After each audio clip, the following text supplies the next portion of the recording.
apakah semua orang yang puasa bisa mendapatkan 4 kemuliaan tadi atau tidak? Ini poinnya. 4 itu kalau digabungkan jadi takwa namanya. Singkatnya, apakah semua orang puasa pasti bertakwa? Ya, tanyakan Al-Quran. Apa jawaban Allah di Al-Quran? Dijawab langsung di ayat Siyam.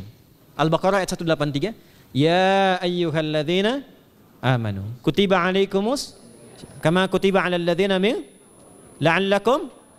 Nah, kalimat tattaqun itu diawali dengan kata la'allakum.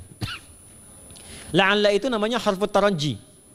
Saya ulang ya, di ilmu nahwu la'alla disebut harfu taraji.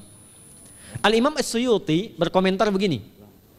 Setiap ada satu harapan, keinginan besar yang ingin dicapai, tapi diawali dengan kata la'alla atau la'allakum, ini menunjukkan bahwa harapan itu, alhamdulillah, harapan itu tidak mungkin bisa dicapai kecuali dengan kesungguhan, keseriusan.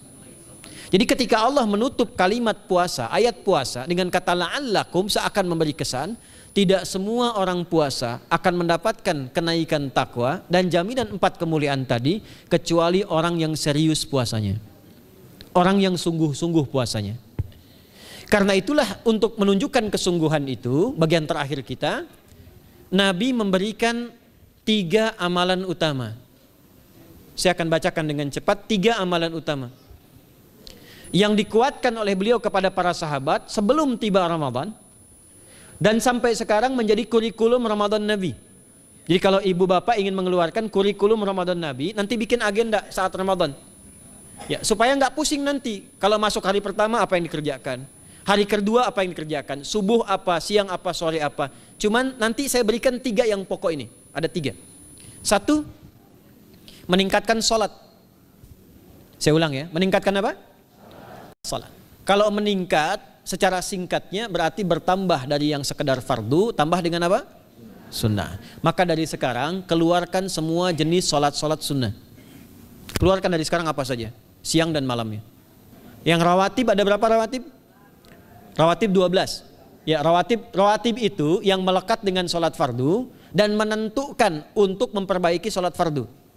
Menambah, jadi kalau kurang khusyuk ditambah dengan sunnahnya disebut rawatib. Bisa sebelum, bisa setelah salat fardu. Ada 12 dari hadis Nabi SAW. Man shalla isnatai asyrata rak'atan, siapa yang salat 12 rakaat fi yaumin wa lailatin, yang mengiringi salat fardu siang dan malam, ya bunyalahu bihinna baitun fil jannah, maka akan dibangunkan baginya satu rumah di surga kalau konsisten menunaikan 12 itu sampai meninggal dunia. Sahabat yang mendengar itu mengatakan kompak semuanya, sejak mendengar hadis itu kami usahakan istiqomah sampai meninggal tidak meninggalkannya. 12 itu 2 sebelum subuh, cepat. 4 sebelum zuhur, 2 setelah zuhur, 2 setelah maghrib, 2 setelah isya. 2 rakaat sebelum subuh, 4 rakaat sebelum zuhur. Kalau nggak bisa 4 rakaat karena terbatas waktunya, boleh 2 rakaat khusus untuk sebelum zuhur. Kalau nggak bisa 4, boleh berapa? 2. Dalilnya hadis Ibnu Umar radhiyallahu taala anhuma. Kata beliau, hafidtu asyra rakaatin, saya hafal 10 rakaat dari Nabi sallallahu alaihi wasallam salat sunnah. Maka menyebutkan sebelum zuhur 2 rakaat. Baik, jadi 12 ya. 2 sebelum subuh, 4 sebelum zuhur, 2 setelah zuhur, 2 setelah maghrib, 2 setelah isya. Ini yang disebut dengan rawatib. Jamak dari kata ratib. Di luar ini mutlak. Mutlak ini ada yang berdampingan dengan salat fardu, ada yang terpisah. Contoh yang berdampingan, 4 rakaat sebelum asar. 4 rakaat ini bukan disebut rawatib, tapi salat mutlak. Cuma waktunya berdampingan dengan salat fardu. Jadi dia nggak memengaruhi sholat fardu, cuma punya keutamaan sendiri. Apa keutamaannya? Hadis Ibnu Umar radhiyallahu taala anhuma, ketika beliau menyampaikan qala Nabi sallallahu alaihi wasallam rahimallahu ra'an shalla qabla al-asri arba'an. Allah akan menambahkan rahmat pada orang yang terbiasa sholat 4 rakaat sunnah sebelum sholat asar. Jelas ya? Baik. Kemudian apalagi setelah itu? Sholat di antara 2 adzan dan 2 adzan ini, adzan dan iqamah. Ya, di antara adzan dan iqamah. Tahiyatul masjid. Apalagi misalnya salat duha. Duha dibagi 3. Awal duha itu kurang lebih 1,5 jam setelah salat subuh. Subuh sekarang misal 4:30, maka jam 6 muncul awal duha. Namanya syuruk. Saya ulang, salat apa namanya? Syuruk itu salat awal duha. Jumlah rakaatnya 2 rakaat. Man shalal ghadata fil jama'ati thumma yaqudu yadhkurullah subhanahu wa ta'ala fa yusalli rak'ataini fakana alaihi ka ajri umratin wa hajjin, ya ka ajri ummatin wa hajjin tamatan. Siapa yang salat subuh 2 rakaat dengan berjamaah, ya, dan umumnya kalau berjamaah bisa ke masjid di masjid. Kalau tak mampu ke masjid, tunaikan di rumahnya. Setelah itu tidak beranjak dulu, dia duduk untuk berzikir kepada Allah. Zikir itu bisa baca Quran. Quran surah 15 ayat 9 itu Quran disebut dengan zikir. Quran surah 54 ayat 17, 22, 32, 40 itu Quran disebut dengan zikir. Bisa baca Quran, bisa berdoa. Doa disebut dengan zikir. Quran surah ke-7 ayat 205. Ya. Bisa dengan apa lagi? Bertafakkur, ya, mengaji, ta'lim, itu disebut dengan zikir. Ali Imran ayat 190 191. Alladzina yadhkuruna Allaha qiyaman wa qu'udan wa 'ala junubihim wa yatafakkaruna fi khalqis samawati wal ard, ya, disebut dengan zikir. Bisa bertasbih.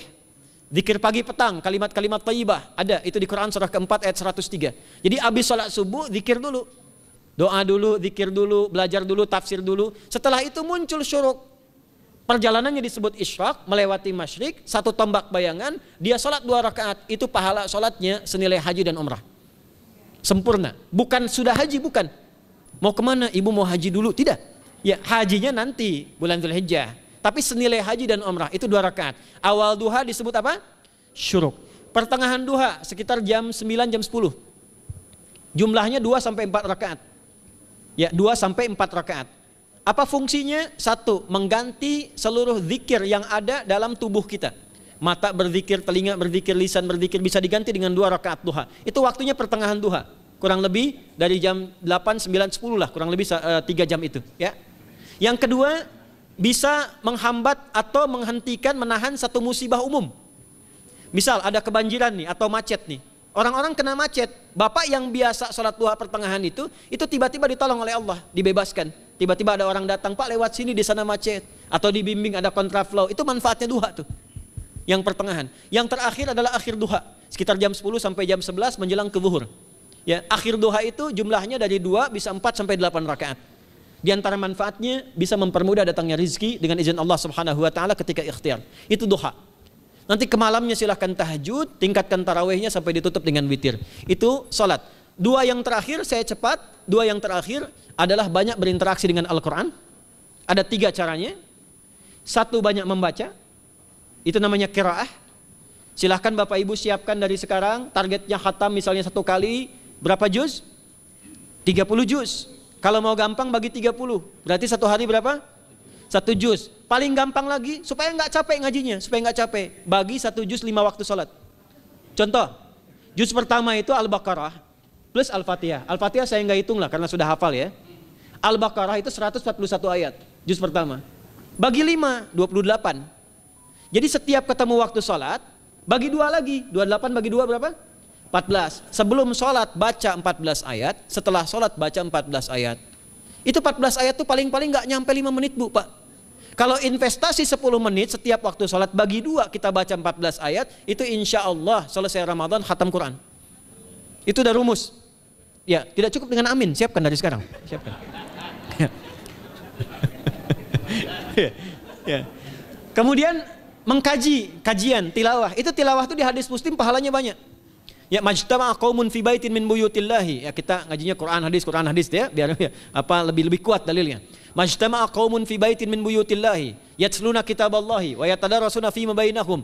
Ya, siapa yang bisa tilawah Quran, ngaji, tafsir, keluarkan misalnya untuk Ramadan 10 hari saya pengen tahu Al-Fatihah. Itu ketika dilakukan punya 4 keutamaan.